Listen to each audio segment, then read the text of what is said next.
این خواننده مکتب رقم 1 ناحیه شمس‌الدین شاهین لباس غفصش را از تن برای آن میکشد در نوار نشان دهد که صنفشان گرم است. اما لباس‌های از تک به بر کرده بازگوی چیزی دیگرند. آمینه رسولزاده در صنف 6 میخواند. این خواننده مکتب رقم 1 ناحیه شمس‌الدین شاهین میگوید در حالت سرد بودن صنفخانه از پلته‌های برقی استفاده میبرند. حالتی که اگر صنفخانه‌ها سرد باشند باز از پلته‌های سوئیتی استفاده میبرند. از بیرون وقتی که ما مثلا میاییم یا که یگان حالت صنفو خنک هستند در این حالت ما میتوانیم که کتاق خود را نکشیم. مکتب رقم 1 ناحیه بلندکوی شمس‌الدین شاهین 3 سال پیش با مبلغ سعودی رشد ساخته شده است. این مکتب با مرکز گرمیدهی پیوست کرده شده است.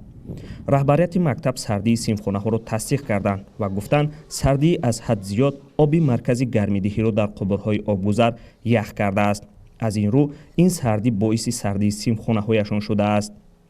سیفالدین عبدالرحمنوف مدیر مکتب گفت که آنها از هیزم و انگیش تنقیصی ندارند.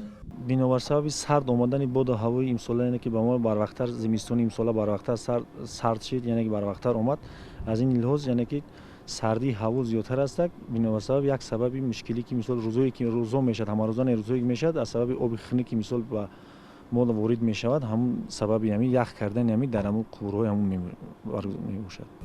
مکتب رقم 1 در ناحیه شمس‌الدین شاهین اولین مکتب زمانوی به شمار می رود که 955 خواننده داشته با مرکز گرمیدهی پیوسته است. اما خوانندگانش میگوید سردی زمستان امساله به صنفخانه‌های گرمی آنها هم به تاثیر نماند.